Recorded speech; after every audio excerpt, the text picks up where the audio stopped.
За дараагийн нэг мэдээлэл 100-ны мэдээ сонин дээр гарсан мэдээ байгаа. За энэ бол өгийн нуурыг гүнээс нь цэвэрлэх цаг болжээ гэсэн ийм нийтлэл.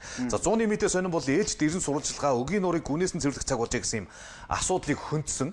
За өгийн нуур бол одоо Архангай аймгийн өгийн нуур суманд байрладаг. За уучлаарай.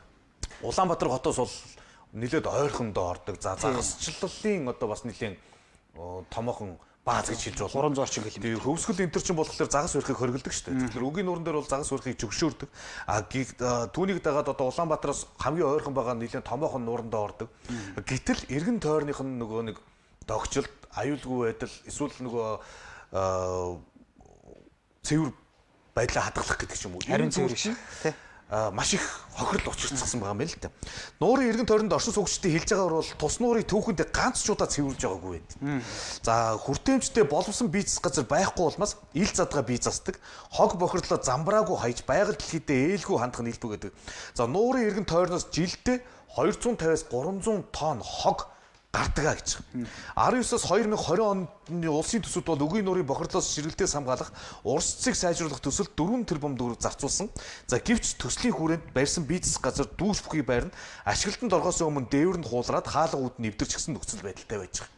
За энийг нь бол одоо би өгийн нурд руу бас өвл бас очиж нэг загас жарахаа бас хөөцөлтөд барьж исэн юм аа. Тэгээд ингээд тэр кемпинг хүмүүсээс асуухлаар зэрэг улсын хурлын гишүүн Мөнхбат тэргүүтэй хүмүүс бол энэ тэдэн төрний хөрөнгө оруулалт хийнэ гэдэг ингээд авчирсан. Нэг юм ногоон хашаа татсан байт юм байна. Одоо нуурын хязгаарлалтын бүс гэдэг ч юм уу. За тэр нэг хашаа нэг хэдэн метр яваад ингээд зогссон.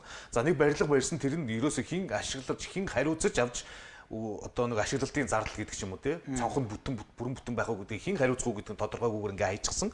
Тэгээд одоо хүртэл нээгээгүй. Тэгээд нээгээгүй үежидэл нөгөө салхи шуурганд болон нөгөө дээвэр нь хуулраад ингээл цонхууд нь хагараад ингээ явж байгаа юм бэл.